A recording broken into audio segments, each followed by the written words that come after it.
Assalamualaikum warahmatullahi wabarakatuh. Alhamdulillahi rabbil alamin. Wassalatu wassalamu ala ashrafil mursalin. Nabiyyina wa maulana Muhammadin wa ala alihi wa sahbihi ajma'in. Wa ashhadu an la ilaha illallah wahdahu la syarikalah. Wa ashhadu anna Muhammadan abduhu wa rasuluh. Sallallahu alaihi wa ala alihi wa sahbihi wa sallama tasliman katsira. Thumma amma ba'd. Alhamdulillah, kembali kita akan melanjutkan pelajaran kita dengan membaca buku Pengantar Ilmu Waris. Dan insya Allah di kesempatan kali ini kita akan membahas tentang sebab perpindahan harta dari orang tua ke anak. Yang perlu kita pahami bahwa harta yang dimiliki oleh orang tua tidak otomatis langsung dimiliki oleh anak. Sebagaimana harta yang dimiliki oleh suami tidak otomatis dimiliki oleh istri. Karena Allah Subhanahu wa ta'ala menghargai adanya hak kepemilikan. Sehingga masing-masing ketika memiliki harta, maka pada asalnya adalah tidak dimiliki yang lain sekalipun itu adalah keluarganya. Kecuali yang telah mendapatkan legalitas dari syariat, seperti misalnya harta anak, di mana orang tua berhak untuk mengambilnya. Karena di posisi ini orang tua boleh atas izin Nabi Sallallahu Alaihi Wasallam. Demikian pula ketika seorang istri tidak mendapatkan nafkah dari orang tuanya atau dari suaminya, maka istri boleh mengambil sesuai dengan kebutuhannya bil ma'ruf, dengan standar sesuai dengan uruf yang berlaku, dengan kondisi yang normal, sebagaimana yang pernah dilakukan oleh Hindun ketika beliau kekurangan nafkah. Kemudian Nabi SAW izinkan untuk mengambil harta dari suaminya, yaitu Abu Sufyan, secara diam-diam. Kemudian selanjutnya jamaah yang dimuliakan Allah Ta'ala, para ulama mengatakan bahwa siapa yang mengambil harta orang tuanya tanpa diketahui oleh orang tuanya atau tidak diridai oleh orang tuanya, maka di sana ada dua keadaan. Anak yang dia berkecukupan, lalu dia mengambil harta orang tuanya tanpa diketahui dan tidak atas ridho orang tuanya, maka itu pelanggaran. Jika tidak diketahui orang tuanya, maka itu masuk kategori pencurian. Dan jika itu diketahui oleh orang tuanya, tapi orang tuanya nggak ridho, maka itu termasuk kategori ghasab. Dan itu masuk dalam perbuatan durhaka kepada orang tua. Tapi kalau orang tua tahu dan orang tua ridho, maka tidak ada masalah. Baik. Namun kalau anak itu kekurangan, dia tidak bisa bekerja karena sibuk belajar, atau dia tidak bisa mendapatkan penghasilan karena kondisi tertentu, maka dia diperbolehkan untuk mengambil harta dari orang tuanya bil ma'ruf, sesuai dengan standar uruf yang berlaku. Sebagaimana Hindun yang tadi kita ceritakan, dia mendapatkan nafkah dari Abu Sufyan, suaminya, dengan nilai yang kurang, tidak mencukupi untuk dirinya dan anak-anaknya. Lalu Hindun melaporkan hal ini kepada Nabi Sallallahu Alaihi Wasallam. Kemudian Nabi Sallallahu Alaihi Wasallam mengatakan, "Khudhu min malihi ma yakfiki wa waladiki bil ma'ruf." Silakan kau ambil hartanya Abu Sufyan, ya, yang mencukupi untuk dirimu dan keluargamu bil ma'ruf, dengan standar yang sesuai dengan uruf. Artinya standar yang mencukupi untuk kebutuhan dirimu dan keluargamu. Selanjutnya, pada asalnya, anak tidak berhak untuk memiliki harta orang tuanya, kecuali karena sebab yang diterapkan oleh syariat, yang ditetapkan oleh syariat. Dan sebab yang ditetapkan oleh syariat itu ada tiga. Ada tiga sebab terjadinya perpindahan harta dari orang tua ke anak. Kita akan sebutkan.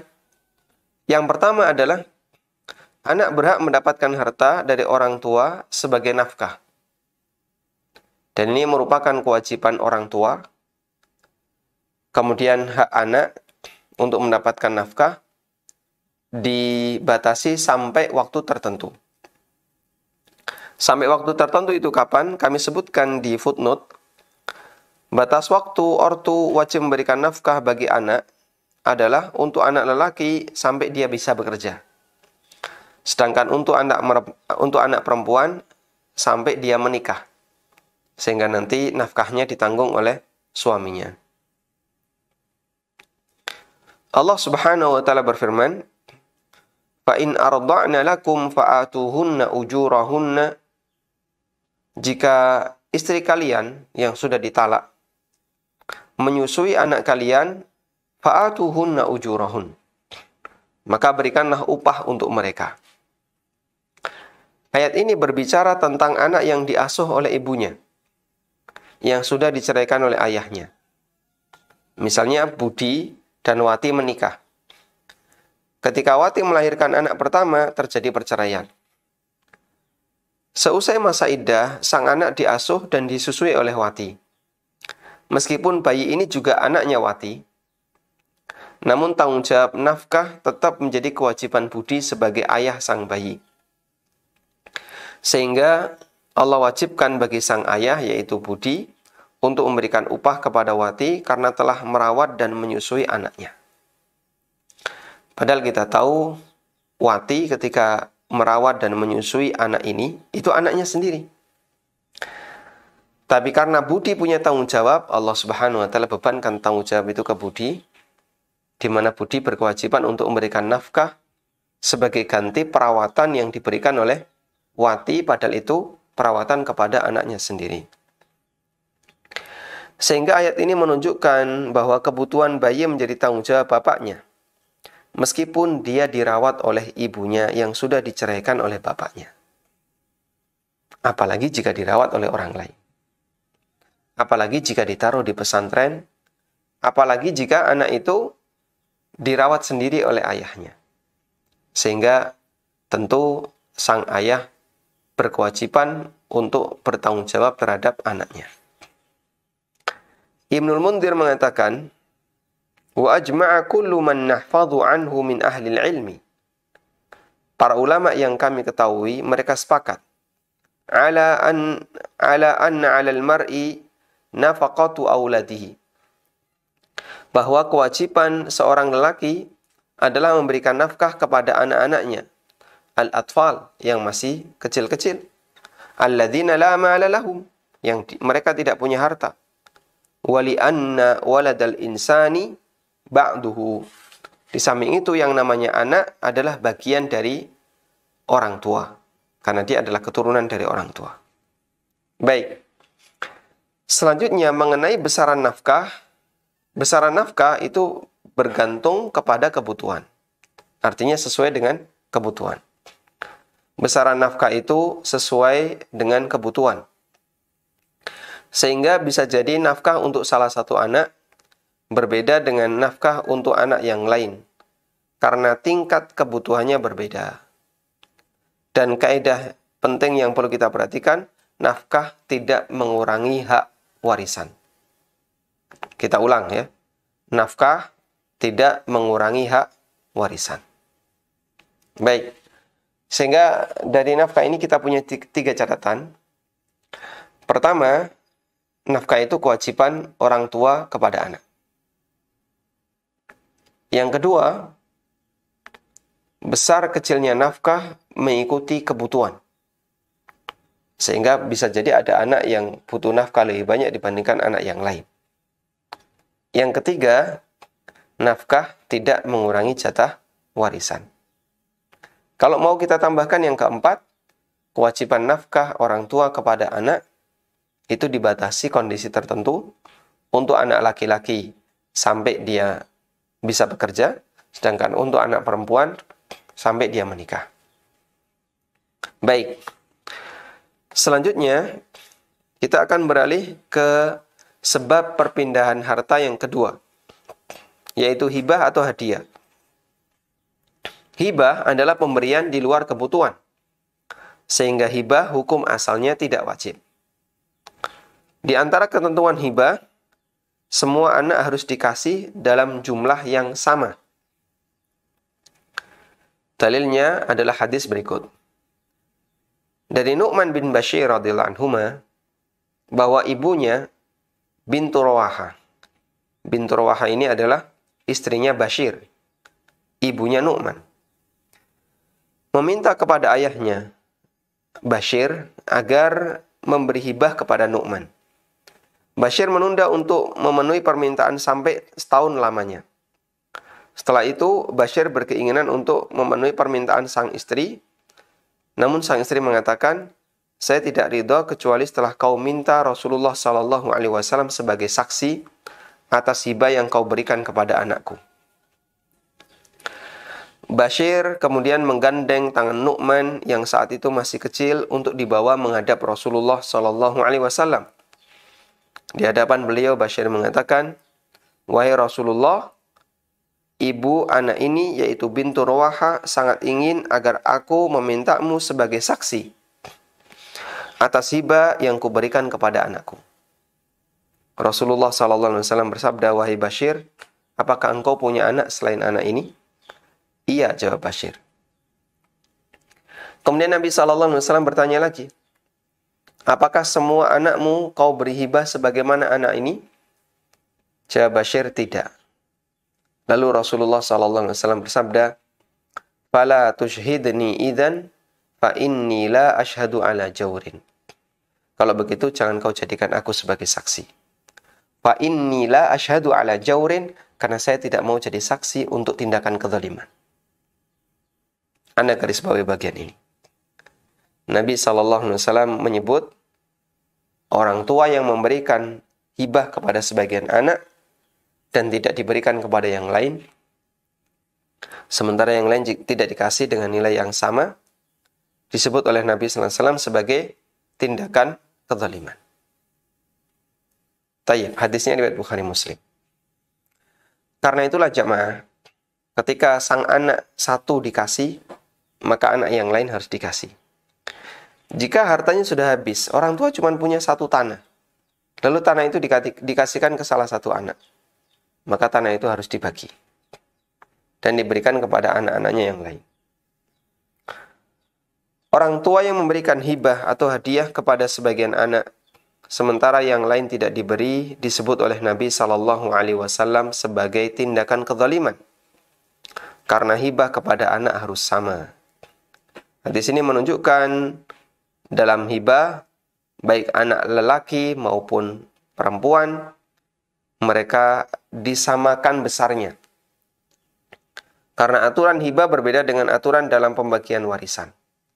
Sehingga kaidah 2:1 itu berlaku untuk warisan, tapi kalau hibah boleh disamaratakan. Termasuk juga hadiah. Apa bedanya antara hibah dan hadiah? Kalau hibah tanpa sebab. Kalau hadiah biasanya ada sebab. Misalnya karena menikah, atau lulus kuliah, atau punya prestasi yang lain, atau faktor yang lainnya, misalnya membantu orang tua. Termasuk juga hadiah, dia harus memberikan secara merata. Jika anak pertama diberi hadiah motor ketika menikah, maka anak yang kelima, yang masih TK, juga harus diberi hadiah yang sama ketika nanti dia menikah. Ya, misalnya ada orang yang punya 5 anak, anak pertama sudah nikah, anak yang kelima, dia baru TK. Ketika anak pertama nikah, dikasih motor.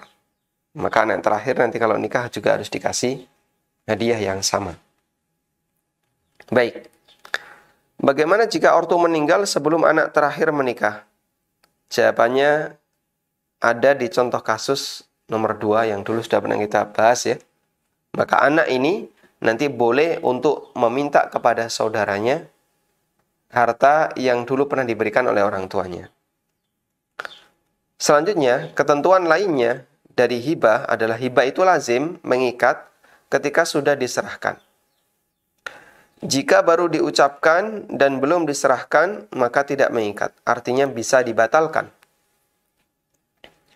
Dari Aisyah radhiyallahu anha, beliau menceritakan bahwa Abu Bakar radhiyallahu anhu pernah menghibahkan untuknya 20 wasak.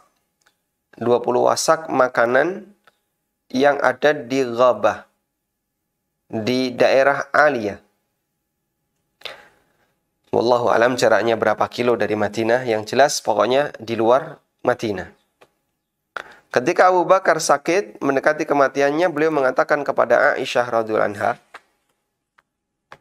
"Ya bunayya, inni kuntu nahaltuki jada 20 wasaqan.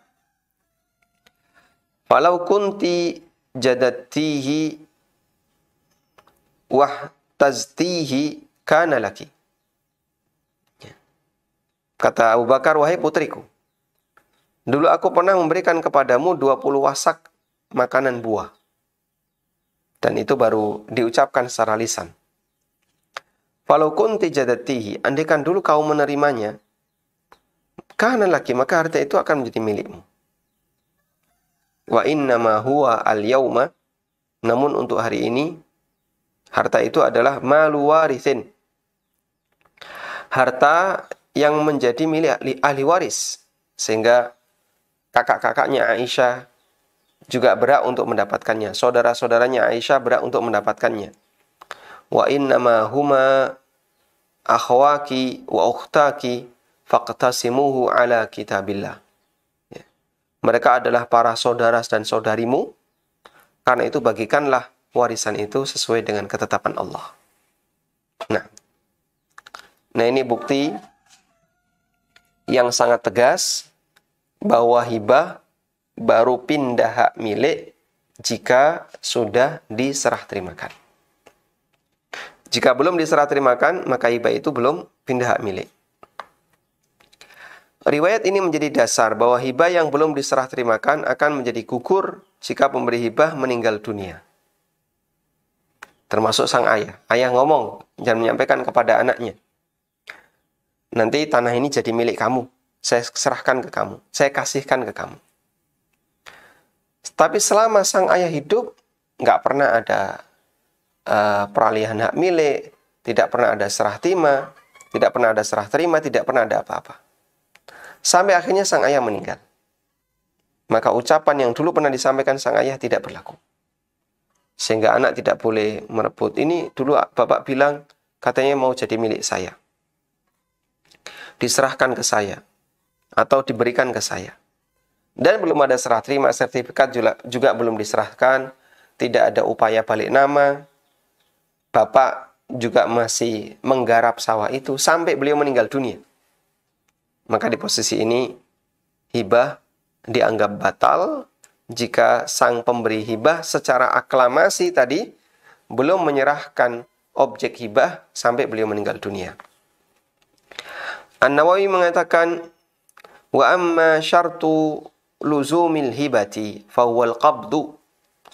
Syarat hibah yang mengikat adalah serah terima. Fala yahsulul milku fil mauhubi awil hadiyati illa biqabdihima. Maka kepemilikan, perpindahan kepemilikan tidak terjadi dalam objek hibah maupun objek hadiah kecuali setelah diterima. Baik. Dan ini sudah berkali-kali kita sampaikan. Maka hibah jika baru sebatas aklamasi, dia tidak diperhitungkan sampai diserah terimakan. Ketentuan lainnya adalah hibah hanya boleh dilakukan ketika sang pemberi hibah dalam keadaan sehat. Kalau sudah sakit-sakitan menjelang kematian, maka itu dihukumi wasiat. Sehingga kalau sang ayah menjelang kematiannya, menjelang wafatnya, lalu dia menyampaikan kepada anak-anaknya dikumpulkan, nanti tanah ini jadi milik kamu, nanti sawah ini jadi milik kamu, nanti rumah ini jadi milik kamu. Dan dia selalu mengatakan nanti. Nanti itu maksudnya apa? Setelah sang bapak meninggal. Berarti itu dihukumi apa?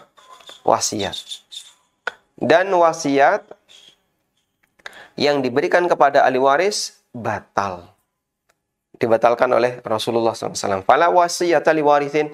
Tidak boleh ada wasiat bagi ahli waris. Ibnul Munzir mengatakan, ajma'a kullu man ahfadhu anhu min ahlil ilmi. Ulama yang aku ketahui mereka sepakat anna hukmal hibati fil maradi alladhi yamutu fihi al-wahib hukmal wasaya. Bahwa hibah yang diberikan ketika kondisi sakit menjelang kematian al-wahib hukumnya sama dengan wasiat. Hadza madhabul Madini wasyafi'i wal Kufi. Ini merupakan pendapat Al-Madini, yaitu Ali Al-Madini. Kemudian pendapat Imam Syafi'i dan pendapat ulama Kufah. Wallahu alam. Al-Madini di sini apakah penduduk Madinah ataukah Ali Al-Madini? Tapi di sini saya tuliskan Ali Al-Madini, salah satu ulama ahli hadis yang menjadi gurunya Imam Bukhari. Wallahu alam.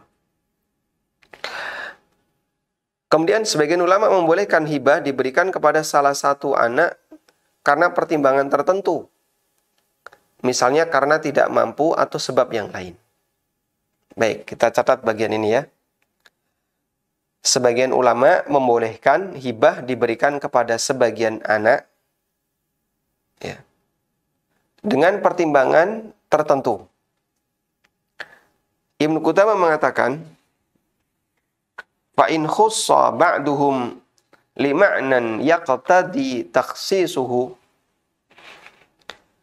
mithlu ikhtisasihi bihajatin aw zamanah aw aman aw kathrata a'ilatin aw ishtighalahu bil ilmi aw nahwi dhalika minal fadail faqad ruwiya an Ahmad ma yadullu ala jawazi dhalika.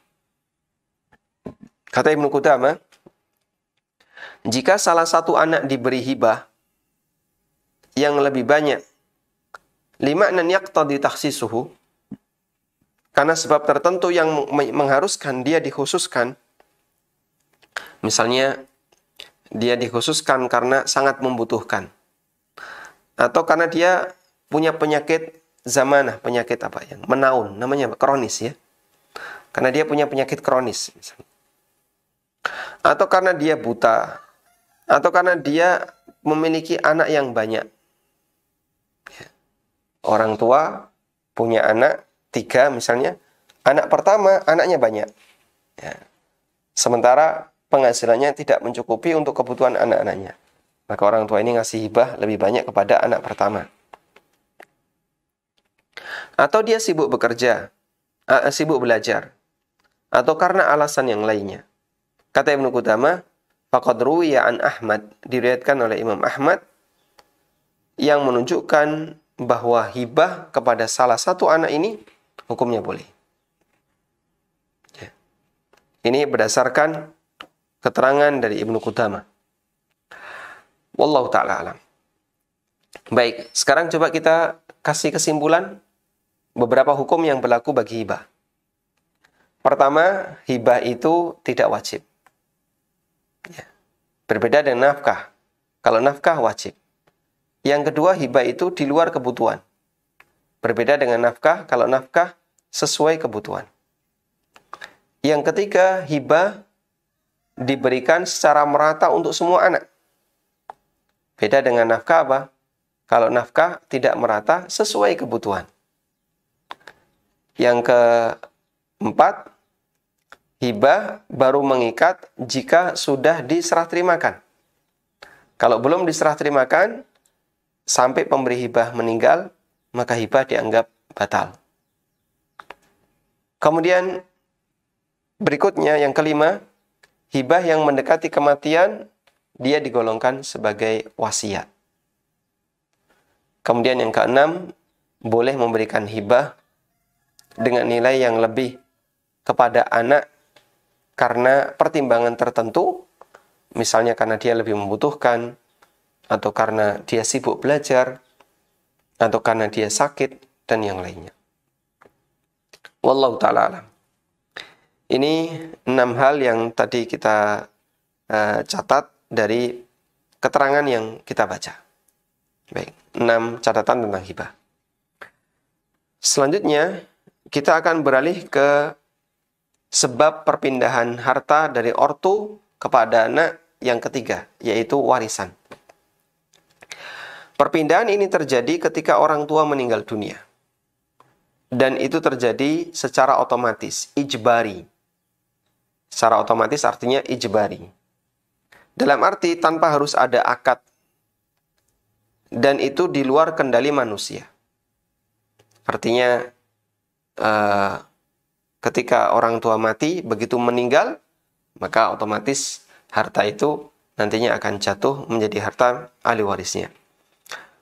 Kenapa dia sifatnya otomatis dan di luar kendali manusia? Karena Allah sendiri yang bagi. Sebagaimana yang Allah sebutkan di surat An-Nisa, dari ayat yang dulu pernah kita baca, ya, atau kemarin kita baca, surat An-Nisa ayat 11.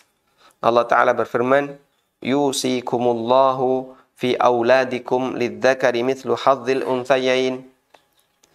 Allah wasiatkan kepada kalian, untuk anak laki-laki mereka mendapatkan 2 jatah, 2 bagian dibandingkan anak perempuan. Dalam ayat di atas Allah tegaskan bahwasanya pembagian warisan adalah wasiat dari Allah. Andai ada ortu yang berniat tidak ingin memberikan harta warisan kepada anaknya, ini tidak bisa terjadi. Sebab yang namanya anak adalah ahli waris yang tidak bisa dihalangi kecuali karena perbedaan agama atau karena pembunuhan. Sehingga misalnya ada ortu yang sangat benci anaknya yang bernama si A. Ketika dalam kondisi sakit, sang ortu mengusir si A sambil mengatakan, aku tidak mengakui kau sebagai anakku, pergi dari sini. Ya. Maksud sang ortu adalah agar si A tidak mendapatkan warisan. Namun pernyataan ini tidak sah. Selama ortu dan si A beragama sama, maka si A tetap berhak mendapatkan warisan meskipun sudah tidak diakui sebagai anak. Nah, insya Allah cukup bisa dipahami. Karena dalam hal ini, wallahu ta'ala alam, namanya anak tetap anak, tidak ada istilah mantan anak. Baik diakui maupun tidak. Kecuali kalau itu adalah anak zina. Misalnya, aku tidak mengakui kau sebagai anakku, kau anak zina. Nah, kalimat ini bahaya, ya. Dan lelaki berkewajiban untuk menyebutkan bukti. Jika tidak, maka sebenarnya dalam Islam dia boleh untuk dicambuk. Karena kan berarti menuduh istrinya berzina dengan orang lain. Ya. Dan menuduh berzina termasuk di antara dosa besar, ya, kecuali jika dia bisa mendatangkan 4 saksi. Wallahu ta'ala alam. Kemudian dari keterangan di atas, kita bisa simpulkan perbedaan ketiga jenis perpindahan harta seperti tabel berikut. Nah, pertama, coba Anda lihat, nafkah, hibah, warisan. Yang pertama untuk nafkah. Nafkah hukumnya wajib. Kewajiban ortu. Sedangkan hibah tidak wajib. Kalau warisan otomatis, di luar kendali manusia. Kau mau wariskan, tidak wariskan, warisan tetap mengikat. Yang kedua, untuk nafkah sesuai kebutuhan. Kalau hibah di luar kebutuhan. Kalau warisan tidak ada kaitannya dengan kebutuhan. Bisa jadi ada anak yang miskin, dia dapat warisan lebih sedikit dibandingkan anak yang lebih kaya. Misalnya, suami istri punya 2 anak, laki dan perempuan. Yang laki, anak pertama, yang laki-laki kaya. Anak kedua yang perempuan membutuhkan. Ketika orang tua meninggal, berapa jatah warisan anak perempuan? Setengahnya kakaknya. Setengahnya kakaknya. Duh, dia kan lebih membutuhkan, kenapa dia dikasih sedikit? Ya Allah Subhanahu wa ta'ala yang bagi, bukan manusia. Sehingga tidak ada hubungannya dengan kebutuhan. Yang ketiga, nilai nafkah boleh beda antara satu anak dengan anak yang lain menyesuaikan kebutuhan. Sedangkan kalau hibah, besaran hibah harus sama semua anak baik laki maupun perempuan, kecuali jika ada alasan khusus. yang tadi disebutkan oleh Ibnu Qudamah. Selanjutnya untuk warisan nilainya Allah tetapkan sehingga di luar kendali manusia. Manusia tidak berhak untuk mengubah. Yang keempat, nafkah habis pakai ketika masih hidup karena menyesuaikan kebutuhan. Ya. Sedangkan hibah harus diserahkan ketika masih hidup dan dalam kondisi sehat. Hibah harus diserahkan ketika masih hidup dan dalam kondisi sehat.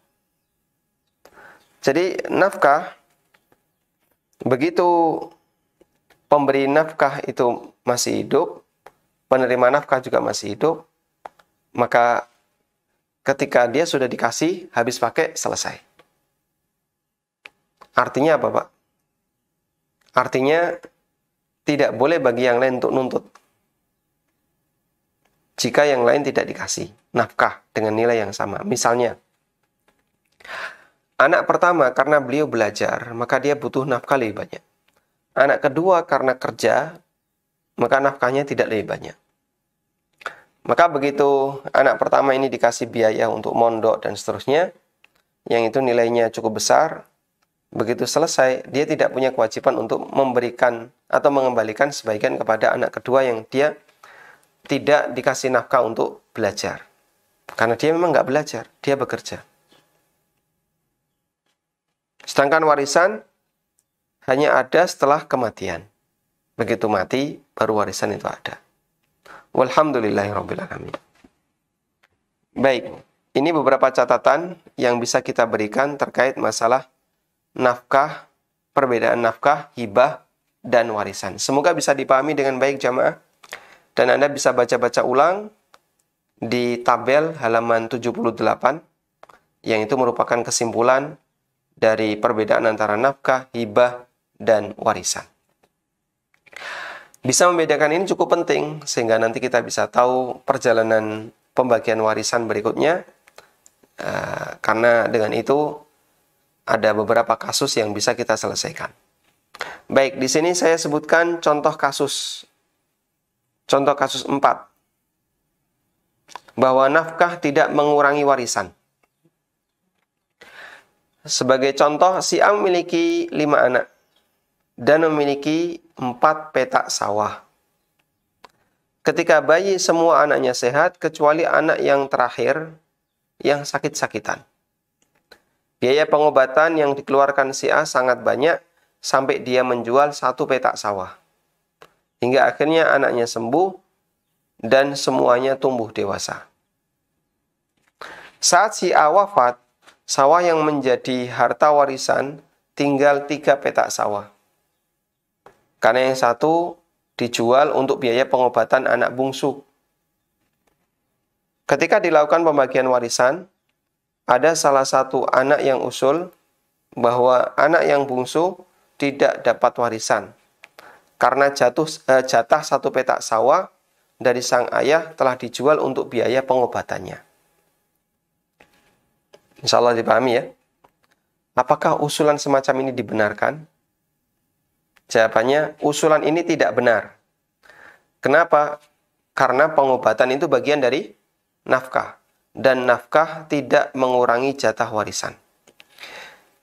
Si bungsu ini sakit ketika bayi, itu bukan pilihan pribadinya. Itu bukan pilihan dirinya, tapi takdir Allah yang tidak bisa dihindari. Dan ortu berkewajiban untuk memberikan nafkah bagi semua anaknya termasuk biaya pengobatan. Sehingga 3 petak sawah yang merupakan harta warisan si A wajib dibagi ke semua anaknya termasuk yang bungsu sesuai dengan aturan warisan yang berlaku. Karena di sini tidak ada keterangan mana yang laki mana perempuan, tapi ketika ayahnya meninggal, maka harta warisannya dibagi kepada seluruh anaknya sesuai dengan ketentuan yang berlaku. Wallahu a'lam. Baik. Kemudian kita akan lanjutkan contoh kasus yang kelima. Hadiah untuk anak harus sama. Jika orang tua memberi hadiah motor saat pernikahan anak pertama, apakah adik-adiknya juga harus diberi motor ketika menikah?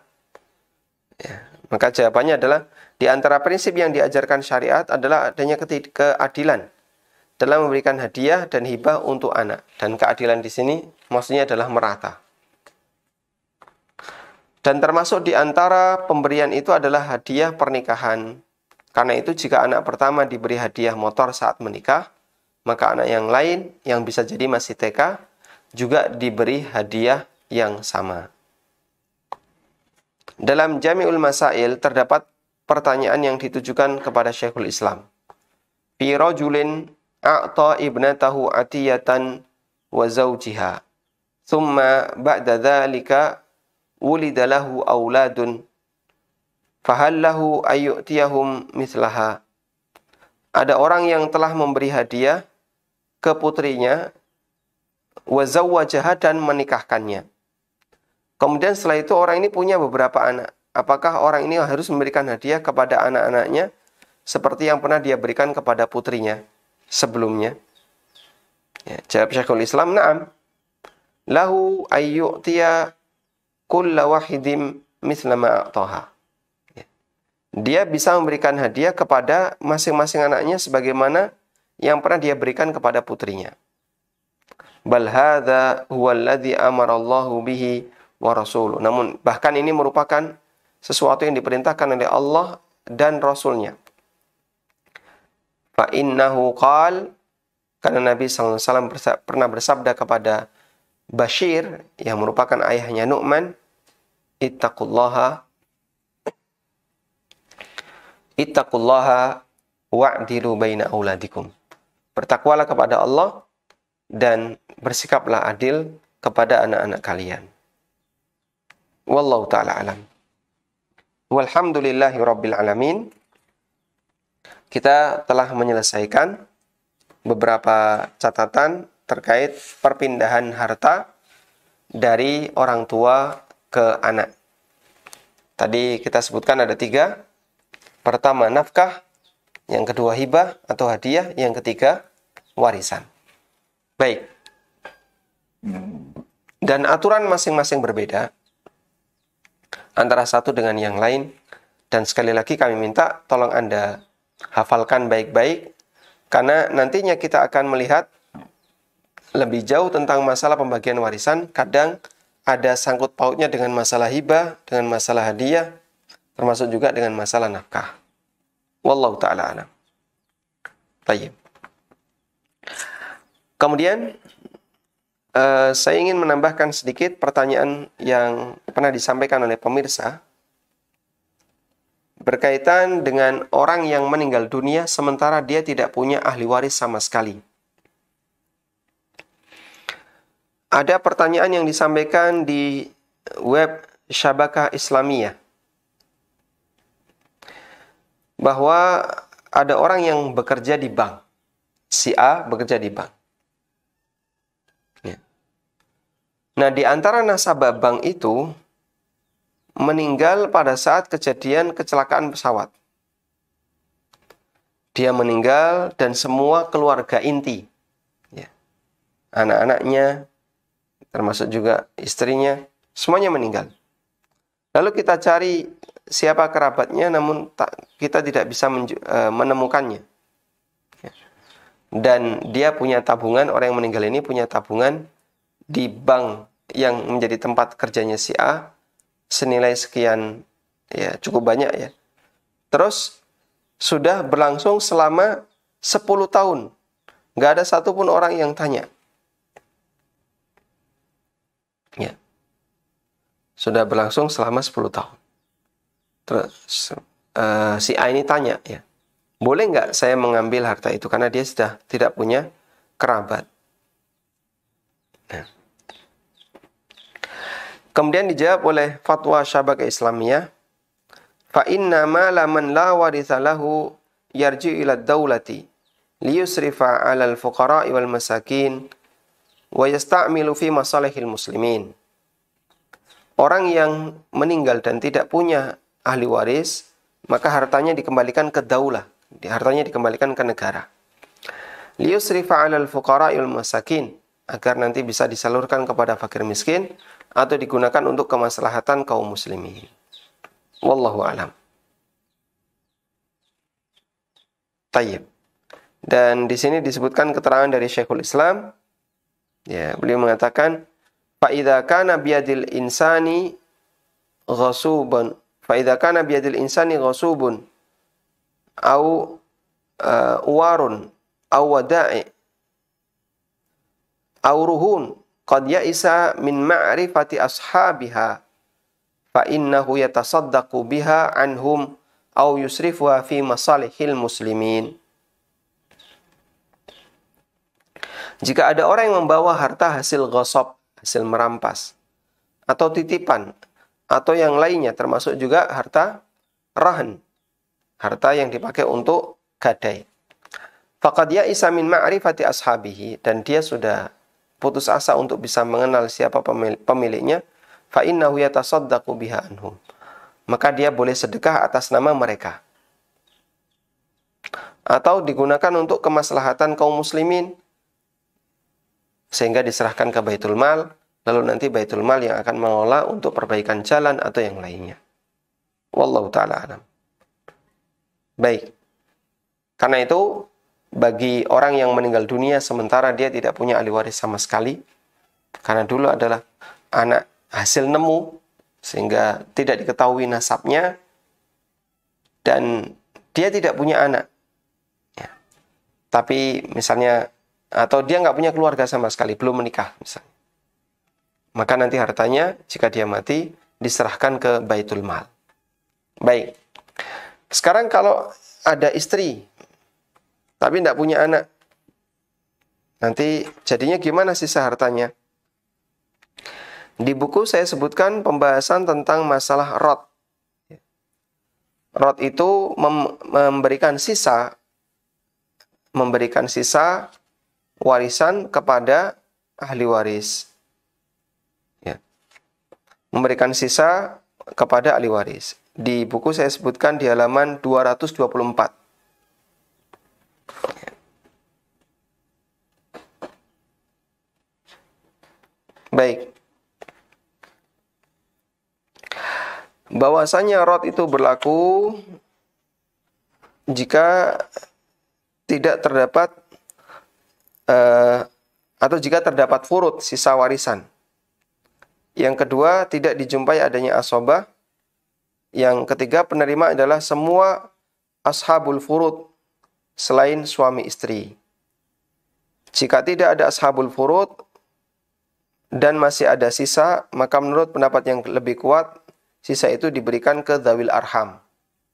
Kalau tidak ada dzawil arham, gimana? Wallahu ta'ala alam.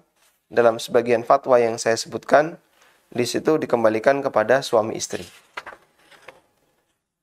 Ya. Sehingga untuk kasus kemarin, ada orang yang dia, wallahu alam, ya, keluarganya sama sekali tidak dikenal. Karena dulu misalnya dia adalah anak rantau yang hilang. Terus menikah dengan wanita setempat, lalu setelah dia bekerja, dapat penghasilan, dapat harta. Nggak punya anak, sampai meninggal dunia. Maka nanti hartanya diserahkan ke istrinya seperempat sebagai jatah warisannya. Dan sisanya, wallahu ta'ala alam, dia berhak untuk menguasainya sebagai pengembalian dari nilai warisan yang belum habis. Wallahu ta'ala alam. Baik. Selanjutnya saya tambahkan keterangan dari Ibnu Qudamah terkait hukum. Ada pertanyaan ya.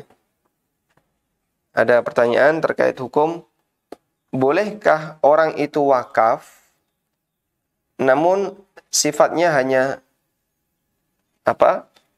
sebagian, dalam arti dia mensyaratkan agar keluarganya tetap mendapatkan jatah.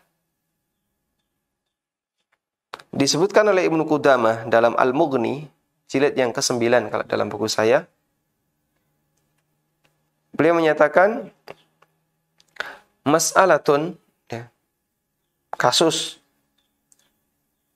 ayastarita ayyakula minhu fayakuna lahu miqdaru ma yashtaritu. Wakif, pemberi wakaf, mensyaratkan dia harus mendapatkan sebagian dari nilai wakaf. Fayakuna lahu miqdaru ma yashtaritu. Maka dia berhak untuk mendapatkan sesuai dengan nilai yang dia tentukan, yang dia persyaratkan.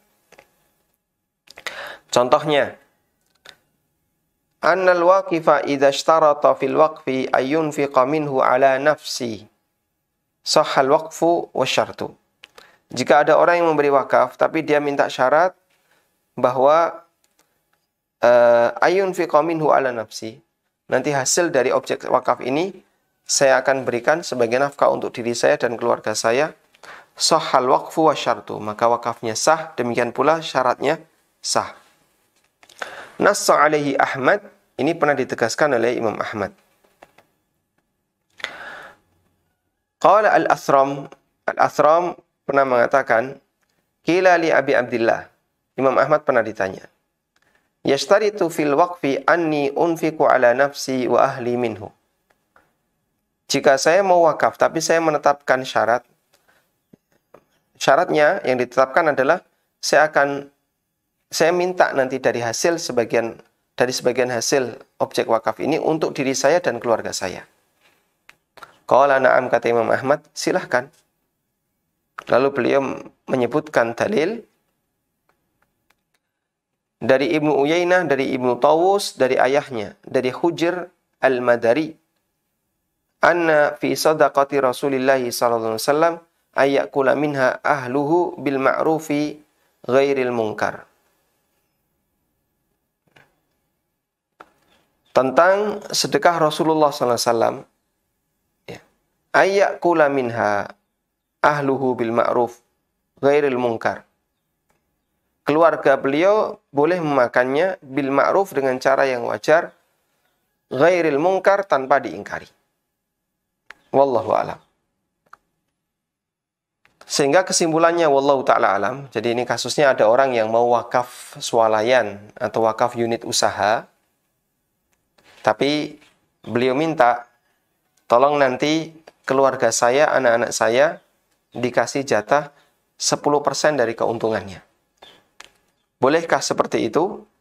Imam Ahmad mengatakan hukumnya diperbolehkan. Wallahu ta'ala alam. Baik, itu sebagai tambahan. Semoga apa yang kita bahas ini bermanfaat. Wassallallahu ala nabiyyina Muhammadin wa ala alihi wa sahbihi wa sallam. Wa akhiru da'wana anilhamdulillahi rabbil alamin. Selanjutnya, kami persilahkan kepada pemirsa yang ingin bergabung, bisa disampaikan melalui line telepon yang telah kami sediakan. Silahkan. Waalaikumsalam warahmatullahi wabarakatuh.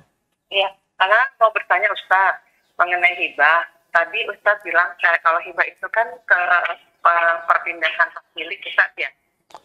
Apakah itu memang harus sudah, kalau kayak misalnya tanah, jadi kasusnya ada gini Ustaz, ada seorang orang tua, ada orang tua dalam hal ini ibu, jadi orang tua tersebut tuh tidak punya anak, hanya punya anak angkat. Pada saat anaknya usia SMA, si ibu itu yang hanya mempunyai satu-satunya rumah, hartanya itu hanya rumah satu, dia mau menghibahkan ke anak angkatnya tersebut. Tapi saat itu anak angkatnya itu tidak mau, Ustaz. Tapi memang sebelum itu si ibu tersebut sudah meminta persetujuan dalam hal ini berupa tanda tangan dari ahli warisnya semuanya, dalam hal ini kakaknya yang masih ada, bahwa bersedia untuk menyerahkan nanti kalau bila ini tuh hartanya tersebut tuh buat anak angkatnya. Qadarullah sampai menjelang wafat juga anak masih tidak mau. Tapi pada saat si ibu sudah sebelum koma itu sempat minta sama anak-anak sama anaknya untuk agak mau gitu menerima. Alhamdulillah akhirnya mau. Nah, jadi hanya tanda tangan. Jadi pada saat setelah itu akhirnya nggak berapa lama meninggal, Ustaz. Tapi memang akhirnya si anak-anak itu mempunyai surat berupa persetujuan dari kakak ibu angkat tersebut untuk menghibahkan di rumah tersebut, dan anak-anak itu menandatangani persetujuan tersebut, Ustaz. Tapi sampai wafat itu belum ada perpindahan hak milik, Ustaz, dalam arti perpindahan seperti sertifikat atau balik nama. Itu bagaimana, Ustaz, hukumnya? Hanya itu aja mungkin, Ustaz. Nah, Iya, jazakallah khairan, Ustaz. Jazakallah. Assalamualaikum warahmatullahi wabarakatuh. Waalaikumsalam warahmatullahi wabarakatuh. Baik. Wallahu ta'ala alam. Yang kami pahami dalam kasus ini, jika anak angkat tadi menerima dari awal, jauh sebelum ibu ini sakit, maka insya Allah sah menjadi miliknya. Tapi ketika proses serah terimanya itu dilakukan menjelang wafat, wallahu alam, itu dihukumi sebagai wasiat. Karena itu kami sarankan anak angkat di sini mengambil 1/3, sisanya yang 2/3 dikembalikan kepada saudara-saudaranya mayit. Jika ternyata saudaranya nggak ada yang mau ngambil, buat kamu saja misalnya, dan itu disampaikan secara sukarela oleh mereka, maka insya Allah anak angkat berhak untuk memiliki rumah itu seutuhnya. Wallahu ta'ala alam. Baik, silahkan. Silahkan. Mohon maaf, mungkin bisa dikecilkan volume televisinya. Baik, silahkan. Halo, Assalamualaikum. Waalaikumsalam warahmatullahi wabarakatuh. Silahkan. Silakan, Anda sudah terhubung. Assalamualaikum, Ustadz. Waalaikumsalam warahmatullahi wabarakatuh. Silahkan. Ya, Ustadz, apa sih, saya punya permasalahan. Kan ibu saya sudah 10 tahun. Halo? Silahkan. Ya, ibu saya udah 10 tahun meninggal. Terus ayah saya belum ada setahun ini meninggal. Nah, sewaktu itu waktu ayah saya punya rumah. Setelah ibu saya meninggal kan ayah saya sendirian. Terus saya ikut suami, begitu juga dengan kakak-kakak saya. Terus karena ayah saya nggak ada yang ngurus, tapi saya nggak mau tinggal di rumah ayah saya. Terus akhirnya ayah saya menjual rumahnya. Kebetulan waktu itu ayah saya sakit, itu dijual juga untuk biaya operasi ayah saya. Nah, terus ada sisa uangnya itu dikasih ke saya untuk kredit rumah, untuk DP gitu.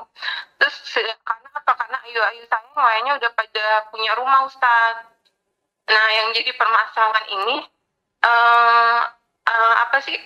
sebenarnya ayu saya sih nggak ada saya cuman yang jadi permasalahan kok nggak dibagi, masalah jual rumah itu apakah jatuhnya hibah atau gimana ya, Ustadz ya? Apakah saya harus mengembalikan, maksudnya memberikan masing-masing haknya ayu saya itu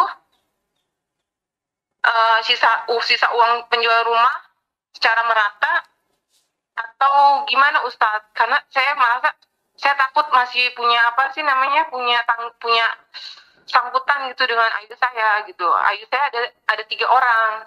Nah, ketika saya sudah uang DP itu saya ambil buat DP rumah, terus saya selama ini kan nyicil.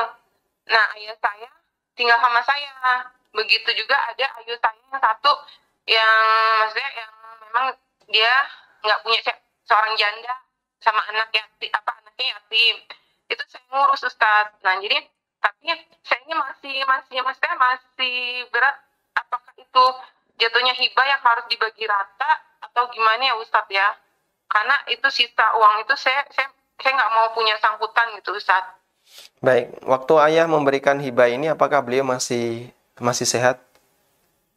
Masih sehat, maksudnya masih sehat, tapi beliau kan waktu itu punya masalah ini apa sih namanya, prostat Ustaz. Nah itu operasi mungkin habis sekitar 30 jutaan Ustaz. Setelah itu uang sisanya dikasih ke saya. Cuman memang ayah saya sih pengennya uang itu dikasih ke anak yang lain juga gitu kan Ustaz. Cuman masalahnya uang itu udah habis, maksudnya udah habis buat biaya berobat sama pengurus, pokoknya keperluan ayah saya, terus sama uang buat ngambil DP rumah saya itu Ustaz. Baik. Kejadiannya udah 8 tahun yang lalu lah Ustaz. Nah sekarang ini ayah saya sudah meninggal.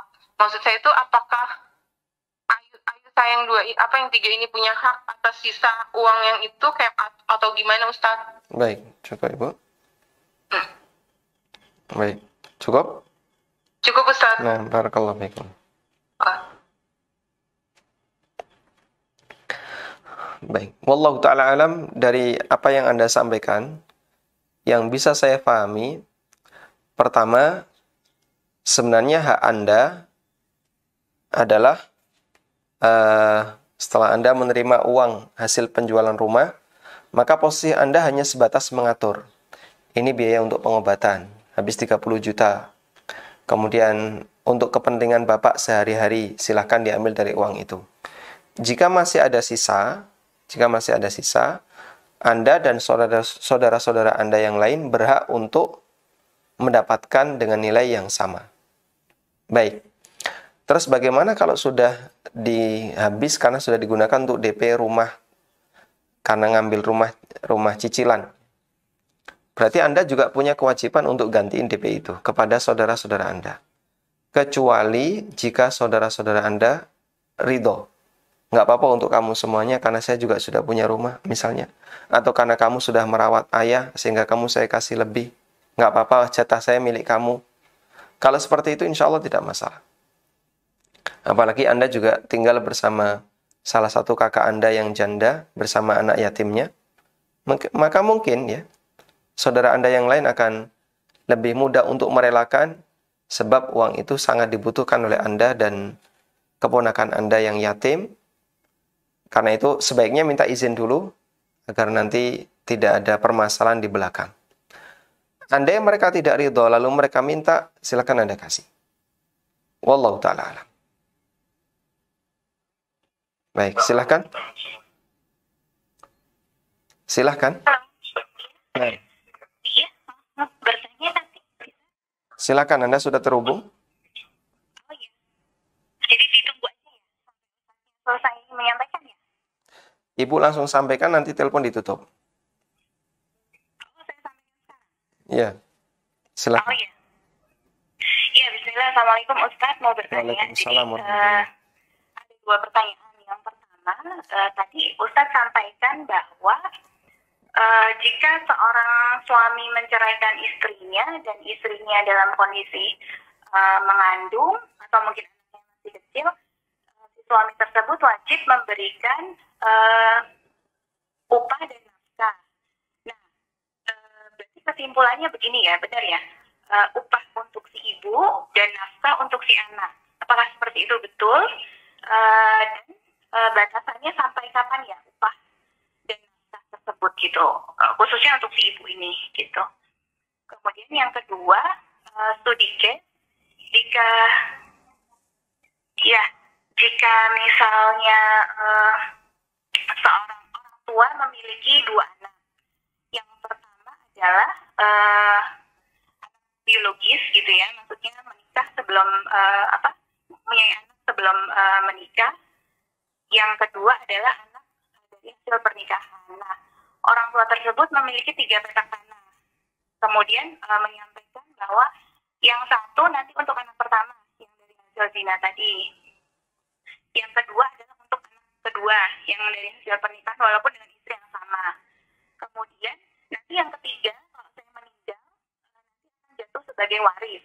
Nah, jadi warisnya itu berlaku hanya untuk anak yang dari hasil pernikahan saja ya. Artinya si anak yang dari hasil perzinahan tadi tidak berhak mendapatkan waris ya Ustaz ya.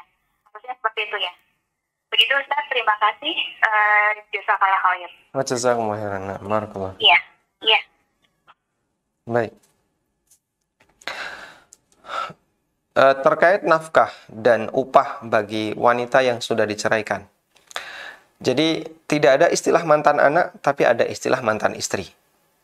Karena itu, jika terjadi perceraian antara suami dan istri, maka istri tetap wajib mendapatkan nafkah jika cerainya adalah talak raj'i. Jika perceraiannya adalah talak raj'i. Dan talak raj'i itu adalah talak 1 dan 2, bukan talak yang ketiga, talak 1 dan 2 yang masih di rentang masa iddah. Kami ulang, bahwa istri yang sudah diceraikan oleh suaminya, dia masih berhak untuk mendapatkan jatah nafkah jika masih di posisi talak raj'i. Coba kita tuliskan di sini ya.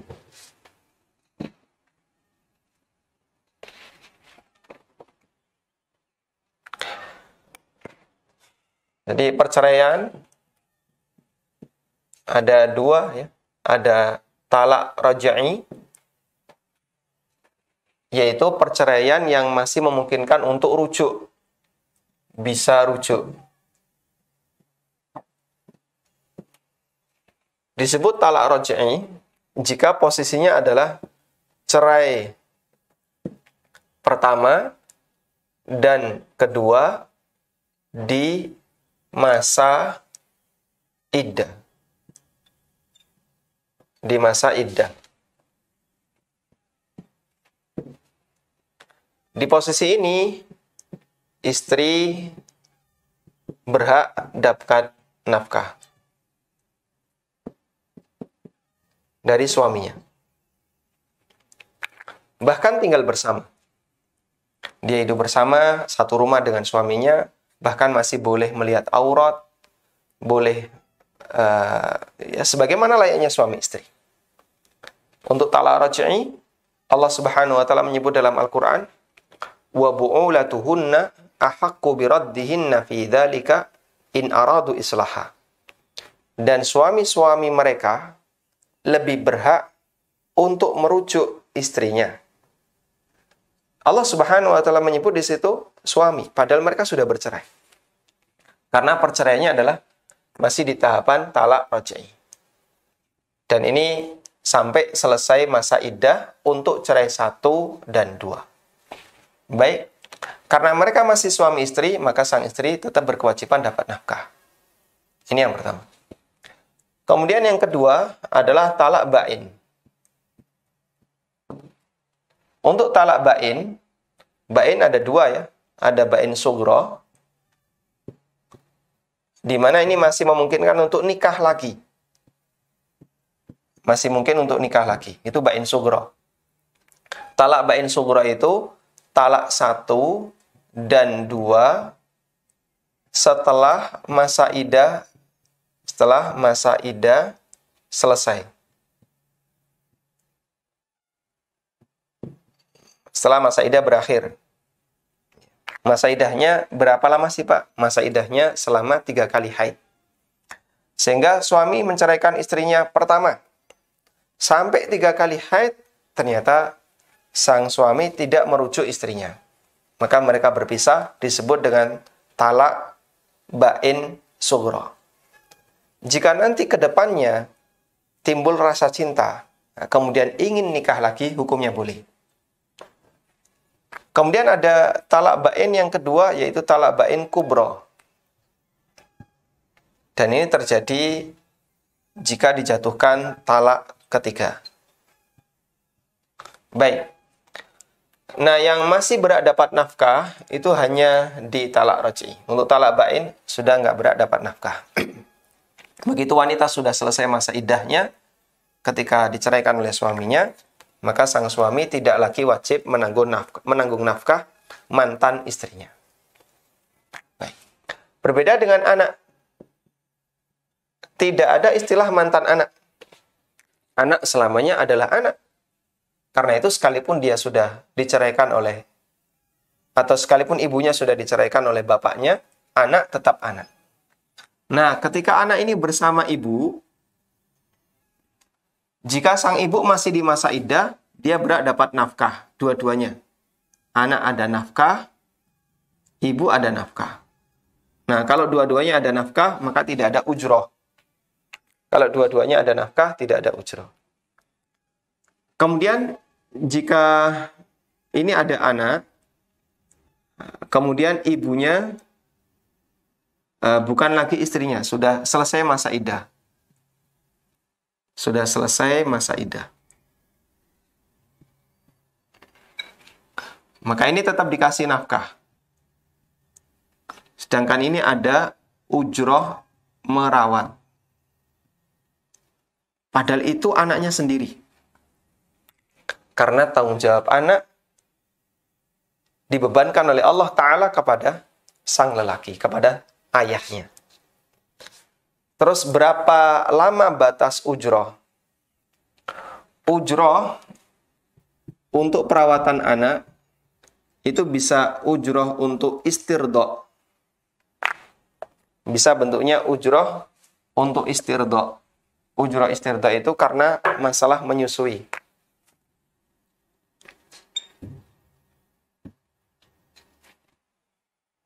Sehingga ketika dia disusukan oleh orang lain, meskipun itu ibunya sendiri, Allah Subhanahu wa Ta'ala tetapkan ada ujroh yang menjadi tanggung jawab ayahnya. Yang kedua adalah ujroh untuk hadonah. Ujroh untuk perawatan.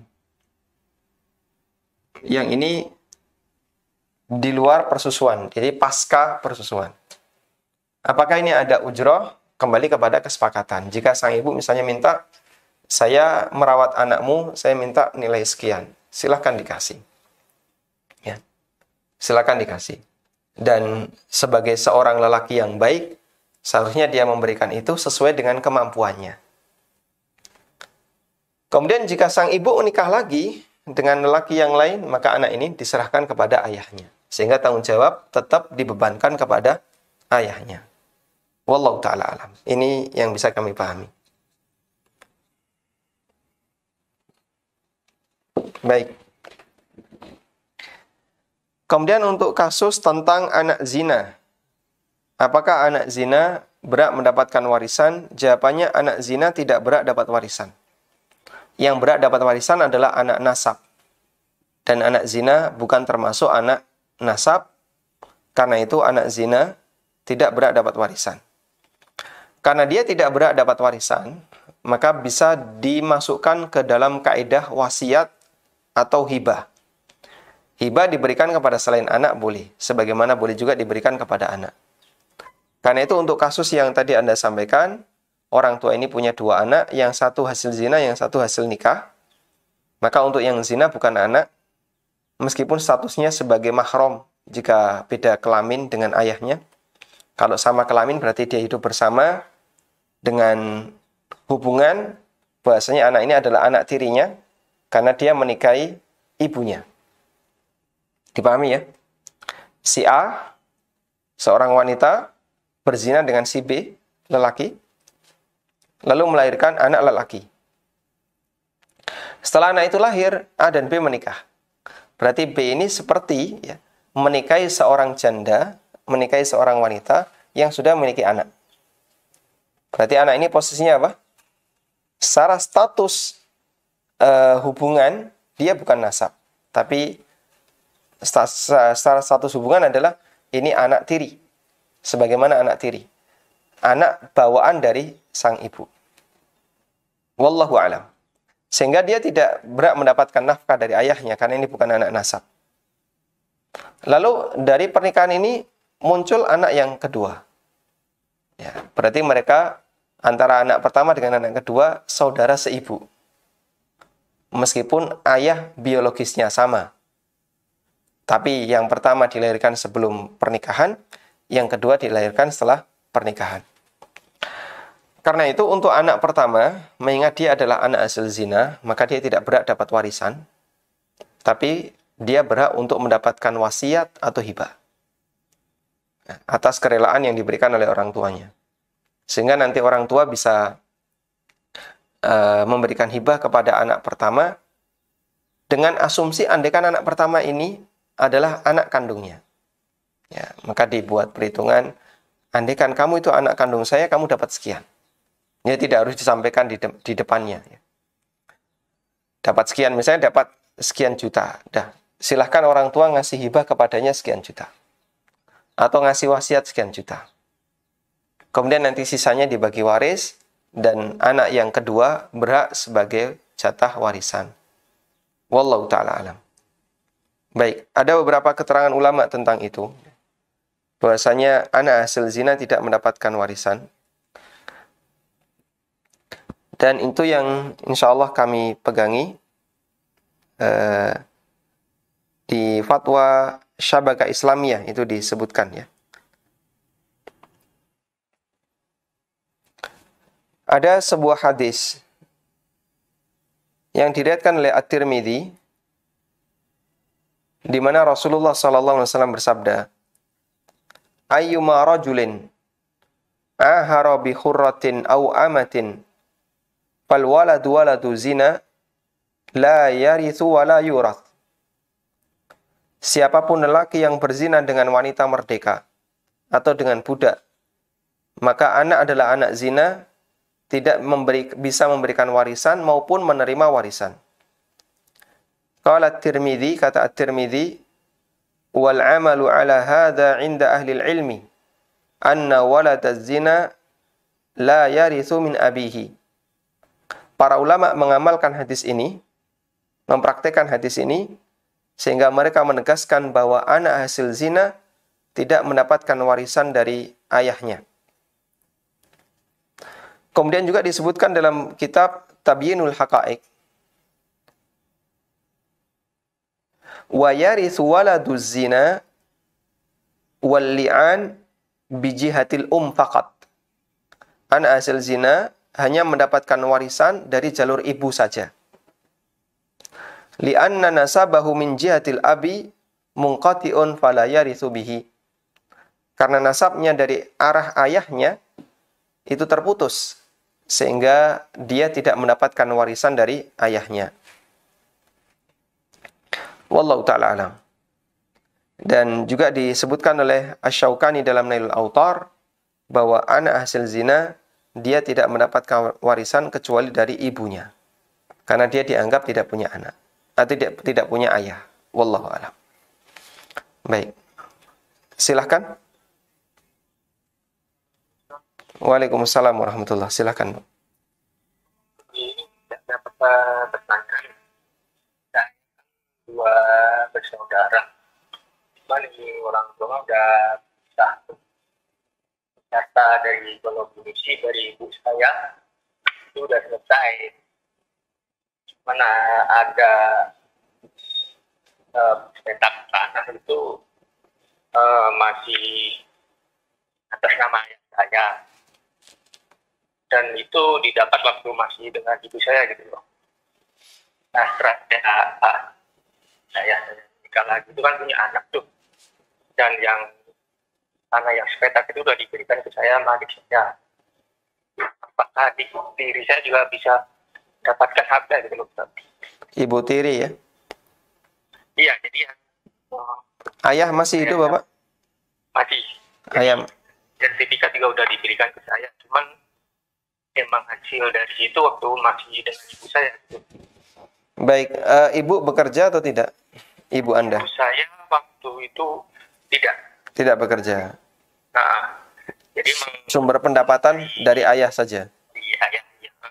Jadi waktu sertifikat itu udah di saya, cuman saya lupa waktu itu saya udah ada tidak diri apa belum.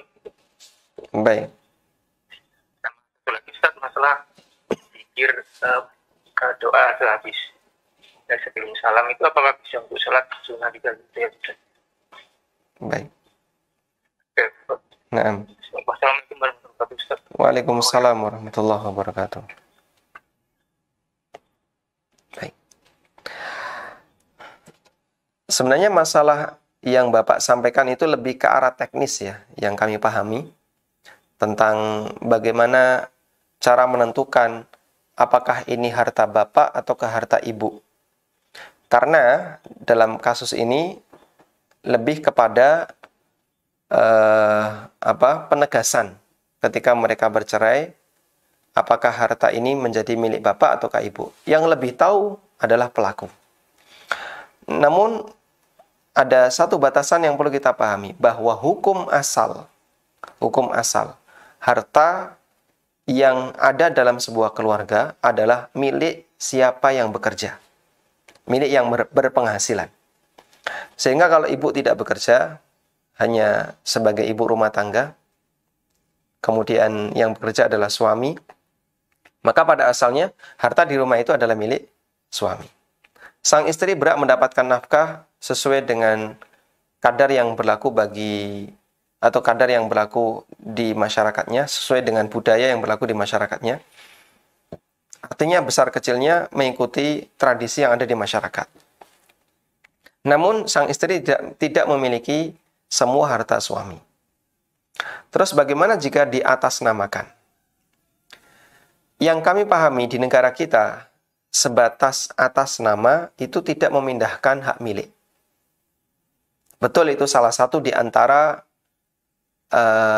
proses yang bisa memindahkan hak milik, tapi tidak semuanya. Kita sering menjumpai ada orang yang membeli mobil, biar dia nggak kena pajak progresif, dia pinjam KTP temannya. Atau biar ketika balik nama itu mudah dan lebih murah, maka dia pinjam KTP orang lain yang sedaerah dengan mobil asal. Artinya diatasnamakan orang lain, dan itu tidak menunjukkan kalau itu pindah hak milik. Kendaraan yang lain juga bisa, seperti motor dan yang lainnya. Karena itu wallahu ta'ala alam, sebatas atas nama yang kami pahami tidak sampai menyebabkan perpindahan hak milik, termasuk juga lahan. Kita menjumpai banyak orang yang money laundry, ketika mereka mau melondri duit yang nggak benar misalnya, dia kadang belikan tanah di mana, tapi bukan atas nama dirinya, atas nama orang lain. Sehingga dengan cara seperti itu, pemerintah nanti tidak bisa mengeksekusi. Berarti itu menunjukkan bahasanya sebatas atas nama orang lain tidak menunjukkan kalau itu pindah hak milik. Sehingga perlu ditegaskan lagi, tanah yang diatasnamakan ke ibu, apakah dulu dihibahkan oleh bapak ke ibu ataukah tidak. Kalau dihibahkan oleh bapak ke ibu, berarti jatuh menjadi hak milik ibu. Tapi kalau tidak dihibahkan ke ibu, berarti tetap hukum asalnya adalah milik ayah. Nah, nanti masalah teknisnya ya mengikuti alur pembagian hibah maupun warisan, dan karena ayah masih hidup berarti tidak ada warisan. Sehingga apakah istri ayah yang kedua, ibu tiri juga mendapatkan hak dari hartanya ayah? Jawabannya berhak. Karena beliau seorang istri. Dan istri berhak mendapatkan harta sebagaimana istri pertama berhak mendapatkan harta. Wallahu ta'ala alam. Demikian yang bisa kita bahas di kesempatan kali ini. Semoga menjadi kajian yang bermanfaat. Wassallallahu ala nabiyyina Muhammadin wa ala alihi wa sahbihi wa sallam. Wa akhiru da'wana anil hamdulillahi rabbil alamin. Subhanakallahumma wa bihamdika asyhadu an la ilaha illa anta astaghfiruka wa atubu ilaik. Wassalamualaikum warahmatullahi wabarakatuh.